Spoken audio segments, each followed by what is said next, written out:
Okay, folks. Hi, welcome back to another edition of DM1. Today is an eventful day because we're going to need to look at everything that people have turned in to see where we are. I didn't turn anything in. I had other classes. I'm sorry. Oh yeah, no, I'm kind of under that same boat. I can only focus on one class at a time. Anybody who did turn anything in, we're going to look at it. And so I don't have all that much, but the next thing that we're going to do, I think we should get into looking at the interaction. Well, we need to find out what everybody has. Nobody has enough to actually benefit from watching the process of the interactivity because you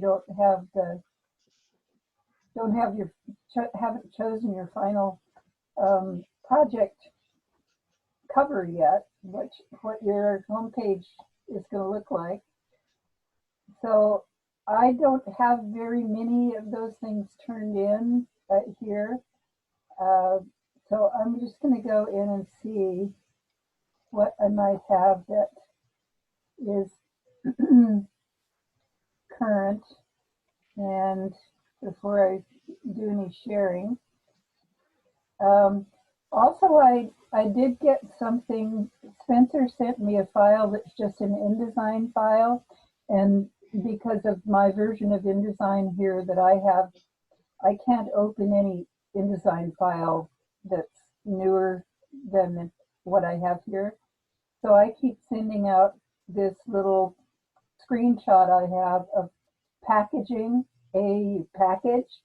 Then before you send that, then you right click on the package and you compress, and then you forward it. So I have both of those that I send to people that look like something like, let's see, I will share now.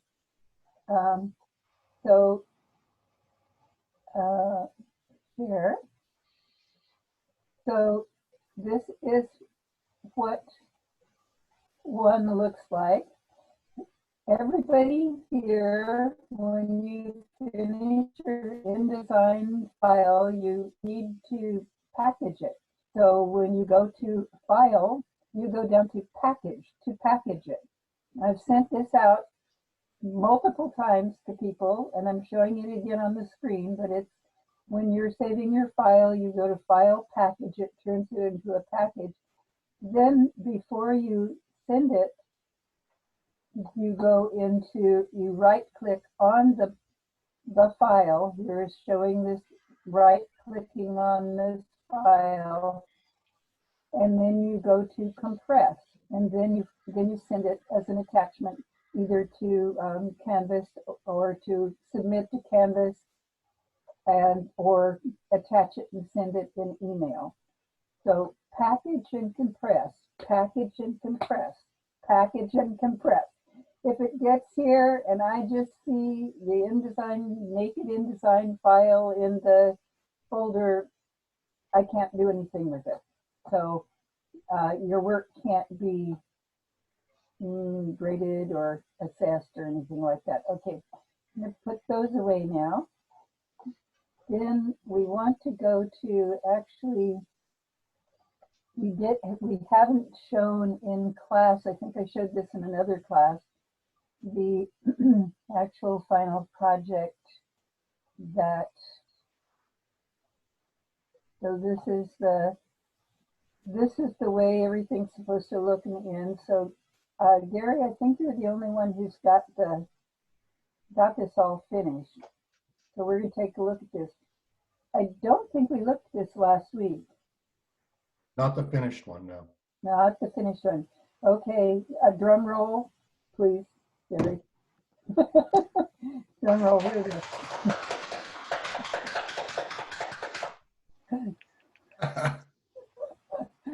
Thank you very much. Sorry about that.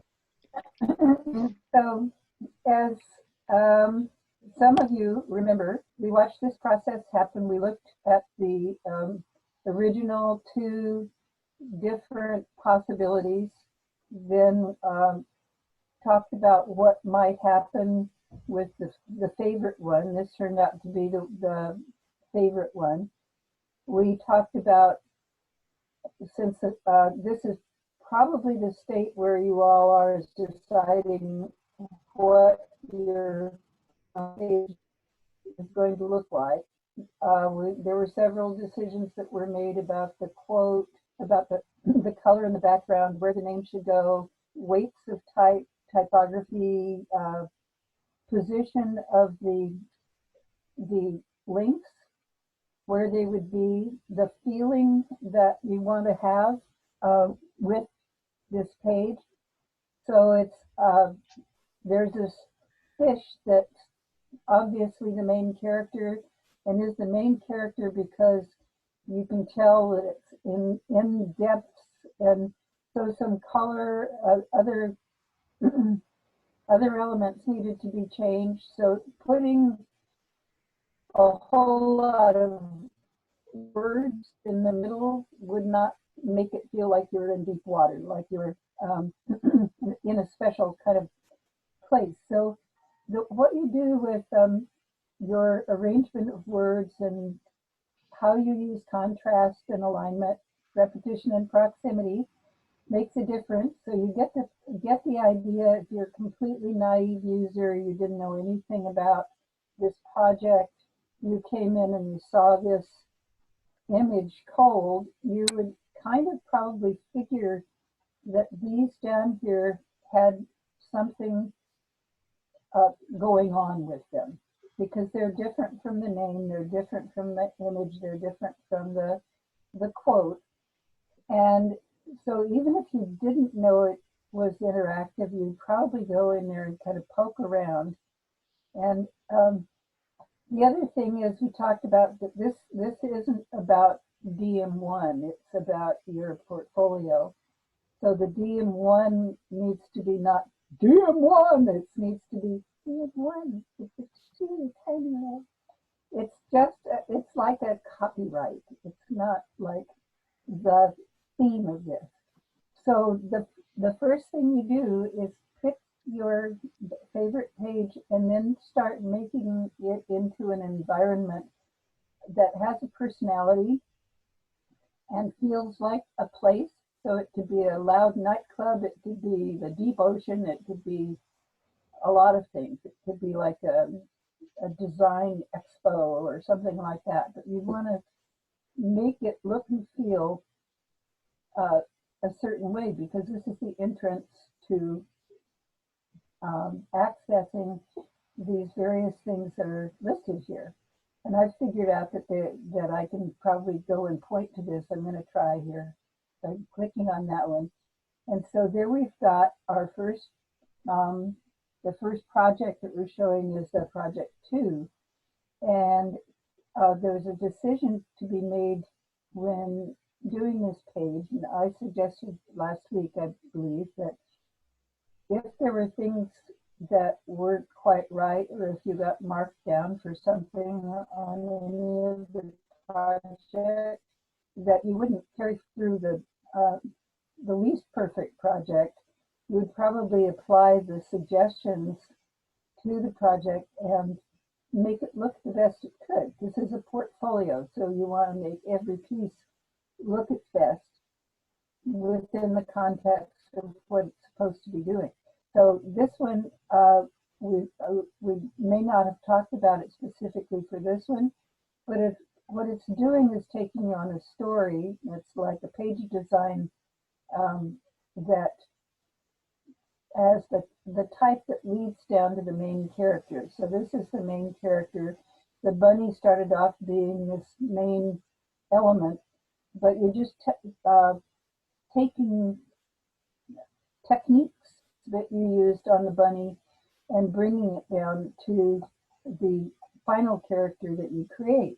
So this is the star of the show down here. So you want to have it be framed with white, which is what's going on here. So anytime you want something to show up, it may have to do with size and or white space around it, or some sort of element that brings it forward. So alignment may be part of it. So alignment of this type up here has something that is in sharp contrast with the bubbly character down here. And this is, so that all of this information on the page is clear what its role is, what the role of each part of it is. So when you're doing design, you want to think about that, how each piece that you're putting into the design, or each piece on the page. We'll look at a bunch of other things to kind of, some other students are working on things in other classes. And so I'll be pointing out some design ideas to think about. So then you have to decide, well, how do I get them back home to all those other links? And some people had, in the examples, had put really large, framed, distracting home buttons. So you weren't looking at what you're supposed to see anymore, which is what we're looking at on the page here. They were looking at this home button that the eye kept pulling over to the home button. So this one over here on the lower right is real subtle, but you can see that it's home, it's caps, it's very clear. So when I click on that, it takes me back to home. And so I can proceed to go and look at the other pages in the portfolio. So this one on color is one that we did on the later part of the semester. And so it's kind of a culmination of a lot of things that we were learning along the way about design and about alignment and all that sort of thing. So there's really strong alignments in this page that are reinforced with other elements on the page. So in the image itself, we have this kind of, if you want to call attention to the creator, this arrow right here is pointing straight to the name of the person, even though it's very subtle over here, person who did this. And then the type of frame here echoes what's going on here with the E and the O and the A. And it's keeping its place enough so that it's not pulling attention away from the stronger element that's the star of the show, but it creates an interesting shape that echoes this shape here. And it also has an angle thing that's going on in the image itself.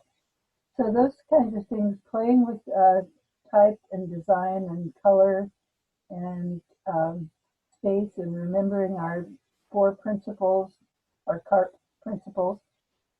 You should, at this point, everyone should be able to say what CARP means. Back when we had a board, a whiteboard, every class, John contrast, alignment, repetition, proximity. Yay! I finally got it right. Now you use it and remember it. And when you're seeing something that looks good, think about which one of those principles might be part of that experience. That you just want to have people experience your stuff in a way that's really positive.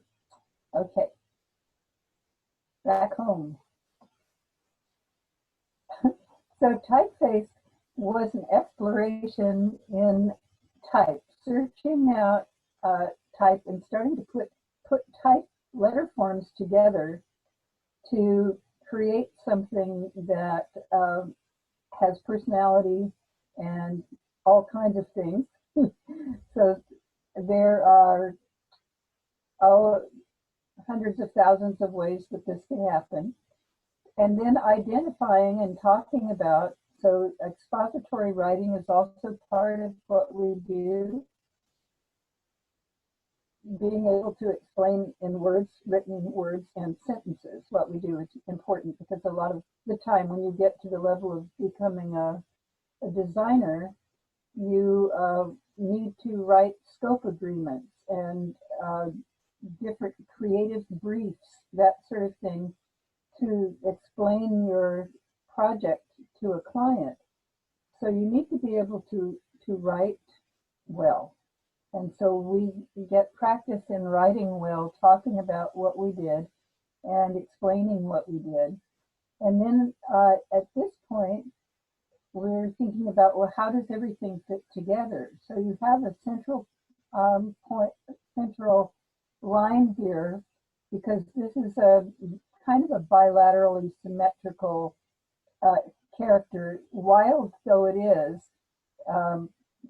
Cursing maybe up here, but has a nice center line, and then the A picks that up, and then the column break picks that up, and then the name takes off from the closest visible alignment, nearest visible alignment. So paying attention to all those design qualities strengthens the look and feel of your page. So it puts the attention exactly where you want it. So when you're designing, you're taking the reader's eye, the viewer's eye, and forcing it to be in places on the page by design. So when you look at the papers like Good Times, they're always doing that. They've got really good designers. They put your eye right where they want it to go, and they don't let it stray off the page. So you're trying to keep the viewer's eye on the page, and so this does a great job of that. And I'm going to say goodbye now to, what's his name? Its name. I thought it was supposed to be a self-portrait, so I misunderstood the assignment. Oh, bye, Gary. This is Gare. No, doesn't have a Y on it. This is Gare. We'll call him Gary. Oh, okay then. So that's the typeface, and I think that this is the typography one, yeah. And this one actually has elements that are bleeding off the edge. And I'm thinking, like, in a future time, the page is a square, so it's a 7-inch square. It'd be nice to put a little drop shadow, have a really soft shadow around the edge, showing the edge and where the type goes off the edge for a future class. But again, there is attention to the design principles we're talking about. Since it's square and has the overall thing is to wear, the square image in the middle is a repetition of that. And keeping to this, it looks like, so one of the things it looks like he did, Gary, was to keep these lines all the way across. And well, this right here gets a little bit off. So in a magazine or something like that, if you have a break right here in the type, it's a multiple of the leading so that the type aligns across the, so that I'll just see if I can pop one of these pages open here that might have, yeah, so if you have a spread like this, the baselines of all of those lines of type in all of those 6 columns aligns all the way across the page. So it's not it's a kind of a law of publishing that you need to know about.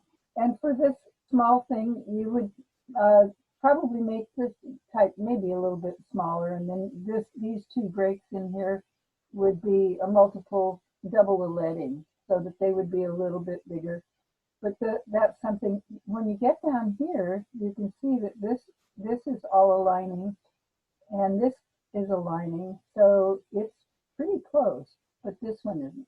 So, Yeah, it's funny because in this, what I was really trying to do was have my G's in the beginning of my paragraphs line up with the G's, the big G, D, and M that's in the back.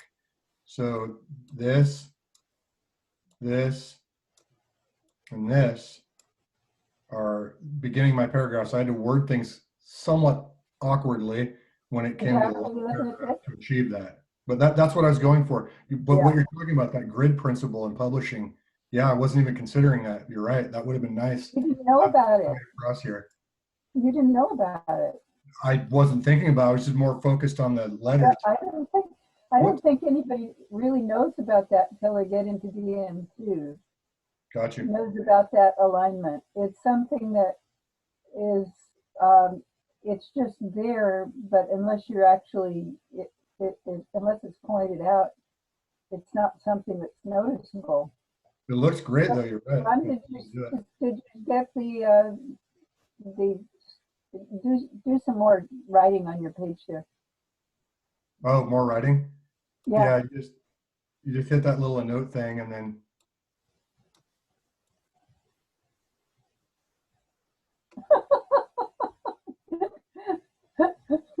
Okay. Yeah, pretty good, huh? Yeah, I like that. There's the credit right there. Especially nice. Silence. Okay, then we go home and then we look at resolution. And this one is not just about understanding resolution and file formats and color, black and white images. It's about laying out a page of examples that you might have to lay out in a publication to be aligned and to be consistent. So any information that's the same type of information should be typeset consistently. And if there are, in this case, we learned how to space our images on a column, vertical and horizontal kind of columnar situation where the spaces between them were even, going vertically as well as horizontally.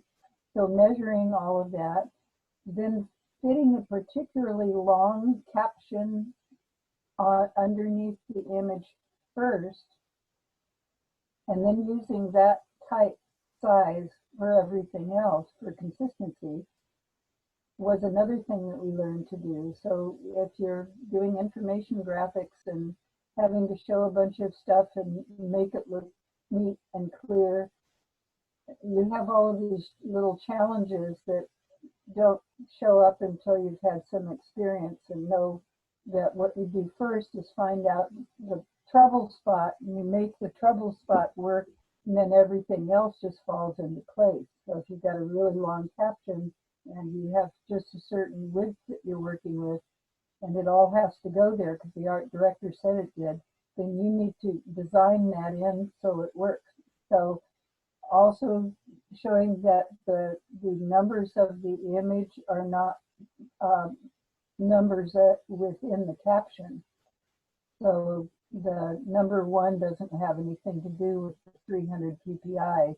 You need to distinguish them by making them typographically different. Then the last thing that was a kind of design challenge was to find the place on the page with the strongest visual alignment to put your name. Where do you do that? So we've got a lot of different possibilities, but when you look at the nearest, strongest visible, those are the 3 considerations, then you would see that it would go where it went. And the same thing we were doing with the title itself. So that was very specifically designed to meet the requirement of alignment to the nearest visible element. So that would be right up here. So those kinds of things are what we're learning in addition to learning about resolution for the images, and in this case, learning a lot of different filters for Photoshop. That, you know, there's several thousand of them. I don't know, just infinite numbers of possibilities. So then being able to convey information in a way that would be possible for the viewer to come in and read these, have their Photoshop open, have an image there, and they'd be able to follow these settings and make their image look just like these. So it's giving instructions that are accurate and clearly stated, and part of that has to do with typography and design as well. So making information clear. So this turned out really well for that. Then we have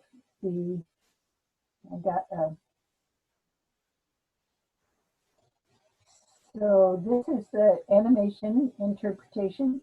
There are many ways to do this where you're showing your still animation, and this one I feel is really successful in terms of creating a kind of dimensionality and motion and progression between frames, that kind of thing. So I just got, Abby wanted to know about this particular part of the project, the page, how you do your animation. So I wrote back to her this morning about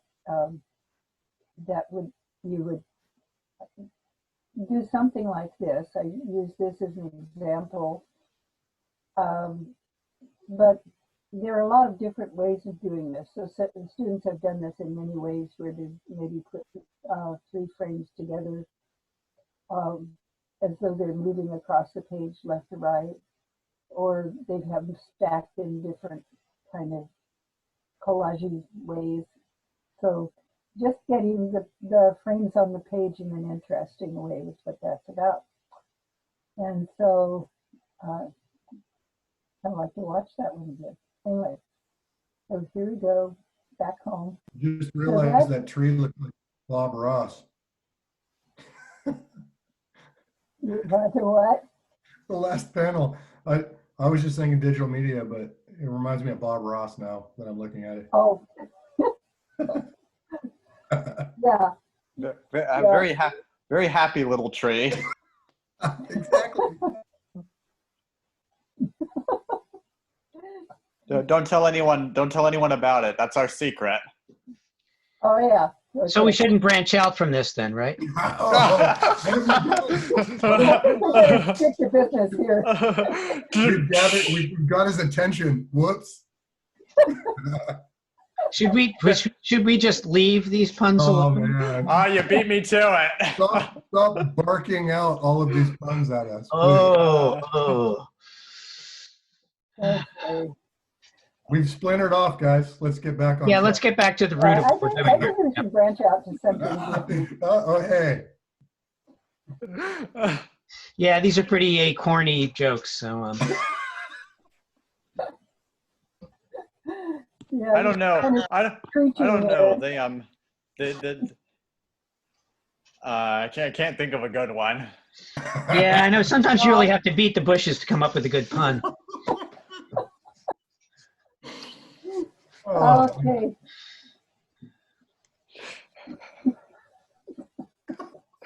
needs a timeout. All right. So what I would like to do now is take a look at, let's see, I can't look at Spencer's because it's not in the right format, but I actually haven't gotten anything new in terms of a chosen final project homepage. Has anyone turned Anne, anything that I have missed for your final project except for Spencer? We've looked at everybody's 2 designs, right? Has anyone decided on one of those designs and is ready to start doing interactivity for next week? We're doing the interactivity this week to turn in the finals next week. Anybody need to correct me there? John, isn't that what is happening? I think so. Okay, so all I have here for a final home page is Gary's. For everyone else, I still have the final 2 designs. And I may have, I think maybe here's one that might be 2 designs that we haven't seen. Okie dokie. There, I thought of one. No. Okie dokie. You get a look. Way better when you come back like 5 minutes later out of the blue, man. Did you go into your punchinary, leaf through the tree section? Yeah, I just was going through all the trees and just think, what pun I could do. You're so popular. Oh, I better keep that at bay. Okay, so I am going to go in here and look at, well, we did see, these are the designs that came in all tiny. So we did see, I think we've seen all of these, the final designs. So really where we are now is, I'm not sure if it's going to be the right time for it, but we don't have much time between now and next week. So today we're going to be showing how to put the pieces of the final together. So how to create interactivity between the home page and the examples in your project. So what have we got here time-wise? I guess we could set that up. There are also things that I wanted to talk about and do. John, did you get my, we can do in class here now 2 or 3 of the class activities for 2 more points each. So we can do kerning, and we can do type war. Did we do type war in here? We did it. We did type war? We did type war. Did we do we didn't do HTML. So there's a little HTML thing that we have done in the past that would be extra credit. But I think for now, if we didn't do kerning, we should do kerning. I don't have any grades for anybody for kerning. And that was the website we went to where we had to adjust the kerning and see what percentage we were at. And then take a screenshot of it. Yeah, and turn it in for credit. We did it. I don't know who did and didn't turn it in, but I turned mine in. I mean, most of us turned it in, I think. Oh, we could do it again. Yeah, we did that in class. I remember that. And most people did do that in class because everybody in class did it, and we had the whole class there. Did we do type war? Yes. Type war. Remember, I got 100%. Yeah. You Remember, also I got a high score. You also got extremely high on the color hue. Yeah, crazy. color hue. Okay. And someone got Although 100. now with staring at the screen all day, every day, my eyes are probably not what they used to be. Yeah, they're blue light sponges, basically. So this brings up, Abby was asking about if I had her project 5. I went to look for project 5 and I realized that all of the projects up until we went home are in the faculty folder where I was keeping them. So the faculty folder on the campus lab faculty folder. So she asked for hers because and I went to my USB and I don't start having any of the projects until 6. But I didn't have 5 there. And so, but she did find it. So that's good. But that may also be why I don't have the grades for the type war and the kerning. I had them for colors, so I thought we just hadn't done those. So I have a little note here that I'm going to go and check that I did have a printed roster from early in the semester that probably has all of those. So and make sure you guys all get credit for that. But we did not do the HTML class activity. John, are you up for? I'm always up for something. So let me see. I guess we need to find that. I need to There's a little chunk of code. find it. And So where is that? I'm gonna have to go. Is that let me I gotta get a browser going here.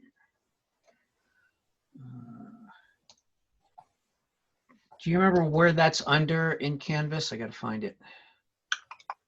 I'm not sure. We were going to bring the code into class and look at it, and let me see if I can find some. I mean, I can talk about anything you want on HTML, but I want. well, but I'm trying to figure out if it needs to be structured in the way that we. Let me just see. Well, it was just a little piece of code that they changed their change. Yeah, let me see if I can find it. Yeah. So we did. This is unrehearsed, everybody. So somewhere in here is that code. I'm looking. Just a little short chunk of code. That's also something that it would be in the faculty folder. Maybe we'll save that to a little bit later. But right now, what we need. Customizing pants over here, Joe. I just muted. I don't know what that was about, but I muted it. That's what that was about. I just muted that. So. So I do have some things that since in the portfolio class, we're working on portfolios. I'm having people from last year who took the class send in things that they put in their portfolio. And since we're this homepage and linking to your work is a kind of portfolio, one of the things that was a challenge when we're working on our portfolios was how do you get something, and this is before we had to stay home and couldn't go to the printer or anything. We're looking at portfolios that would fit all on one page, and Marina Mancia sent hers. I asked for her to send hers from last semester, and she did this all on a tabloid-sized piece of paper. So she did her. This is tabloid 1117 paper that we could print on the color printer in the lab, and so she created a folded portfolio. And these are all of the different, so she had her logo is based on a kind of a Bauhaus design. And then this could all get folded up, all got folded up front and back with different things that fit inside. And so it ended up being these pages were all folded together, and they back to back. So she had these were some of the the book covers and things that she was doing that she put in there too. But she made that all fit into kind of a largish brochure sort of size thing. And it could be mailed and it could be, you know, messed with. And so she had our logo there and her cover letter and resume and items all in there. And then another student sent me one of her portfolio pieces that she created in DM2. So we can look at this. So this is something that is kind of good to know about. So this is the cover here. Let's just push this up here. See if I can do that now. So she wanted to learn about low poly graphics.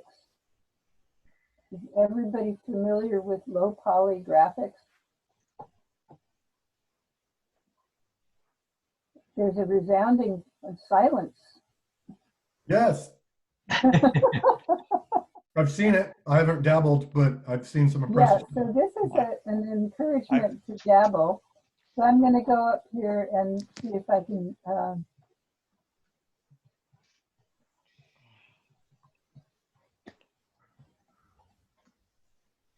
So when you go to low poly graphics and we go to images, so low poly graphics are taking an image down to all triangles. So the least number of sides for a polygon. There are no two-sided polygons that work very well. They turn into lines that way. Your two-sided polygon, it's a line. So this is the smallest polygon taken to everywhere from, you know, portraits to leaves to, there's those leaves again, lions. And so there's also a kind of low poly style artwork that isn't really about polygons, but is about 2D 2D shapes are not made in not shaded shapes. So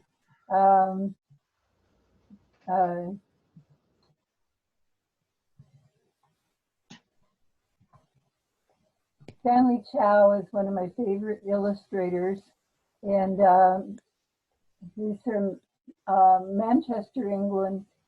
And who's the good Stan Chow here? Come on. Maybe. Oh, it's too big. Yeah, okay, here we go. So Stanley Chow has, he's done a lot with athletic kinds of themes, and let's go back to here. That's going to take you to.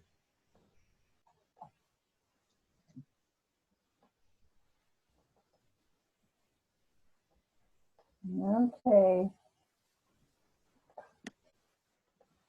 So we've worked in Illustrator some, and so that we can actually adapt some of these ideas.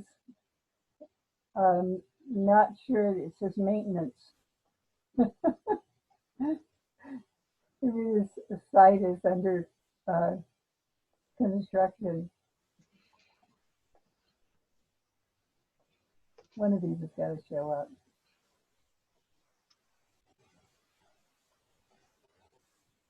Well, I'm not sure what's going on with that. Clicking on here.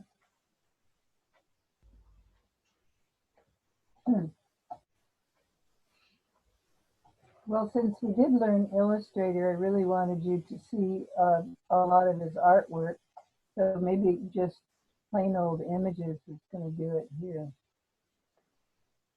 Yeah, so images.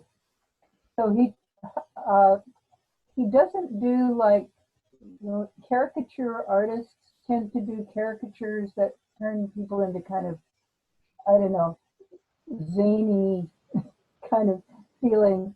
These are pieces that look like the people they're about, and they're not exaggerating things exactly, but you can just, if you look at, occasionally there are gradients, but they're all shapes. They're just flat shapes. He makes these amazing faces just using flat shapes. Gets the personality going, and this is him. And so you can go to Stanley Chow's site, and he talks about his art, and it's a very interesting kind of art form. And since we've learned a little bit of Illustrator, you've kind of played around with it a little bit. You can see how these shapes would be made, and it's just seeing the personality and the getting that across. That's really the genius of these. So, and with low poly art, trying to get shapes that are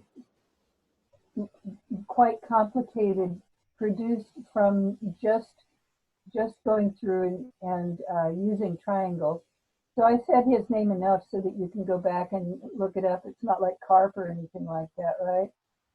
Stan Chow. ARP, what's that? Those 4 letters seem to be a problem sometimes.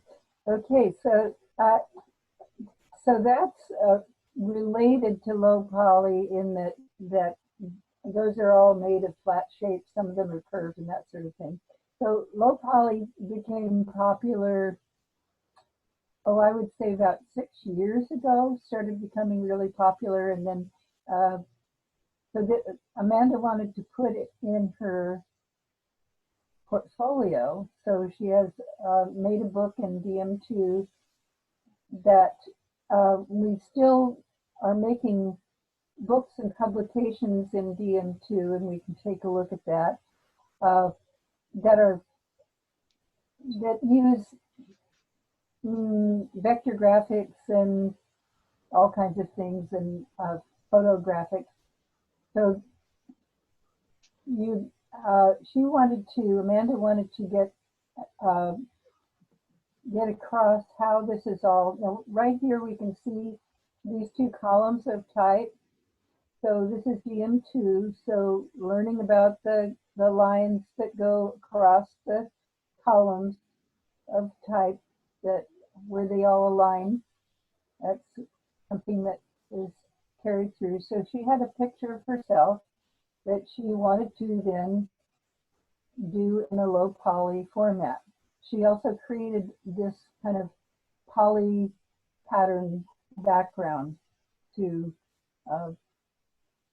reinforce the whole idea of what's going on, and then shows step by step how to proceed with creating a low poly image and how you kind of structure that.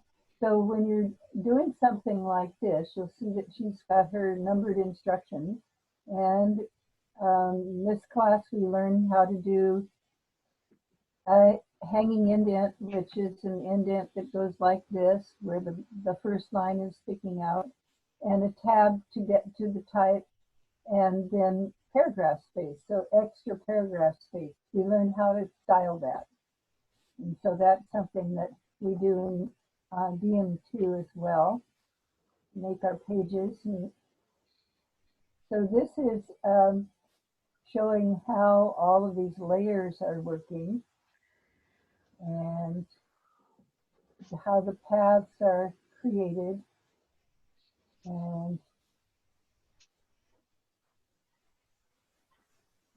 and different